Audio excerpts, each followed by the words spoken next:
I'm Carol Birch. My book is Jamrach's Menagerie, and I'm just going to read a short passage from the very beginning of the book.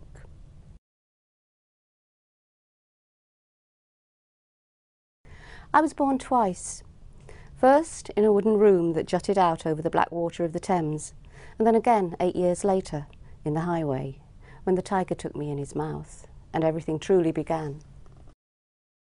It's about a young boy, Jaffy Brown, who at a very young age in mid-19th century London encounters in the streets a tiger which is being taken to Mr. Jamrach's Menagerie in the East End. This changes him in many, many ways and leads on to his adventures he goes to sea as a boy. The book becomes more than just an adventure story. It becomes a story of how people behave in extreme survival situations. Say Bermondsey and they wrinkle their noses. Still, it was the home before all other homes. The river lapped beneath us as we slept. Our door looked out over a wooden rail into the channel at the front, where dark water heaved up an odd, sullen grey bubble. If you looked down through the slats, you could see things moving in the swill below. Thick green slime, glistening in the slosh that banged up against it, crept up the crumbling wooden piles.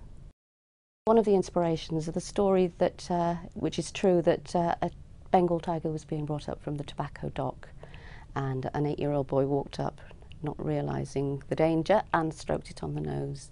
And this is where I got my incident that started the whole thing off, and where I got the character of Jaffy. I remember the jagged lanes with bent elbows and crooked knees, rutted horse shit in the road, the dung of sheep that passed our house every day from the marshes, and the cattle bellowing their unbearable sorrows in the tannery yard. I remember the dark bricks of the tanning factory, and the rain falling black. The wrinkled red bricks of the wall were gone all to tarry soot. If you touched them, the tips of your fingers came away shiny black. A heavy smell came up from under the wooden bridge and got you in the gob as you crossed in the morning going to work. It was emotionally quite draining because obviously the subject matter deals with some very harrowing things that people have to face. So from that point of view it was emotionally draining, and I think writing is always a difficult process. It's not something that flows as naturally as people might think.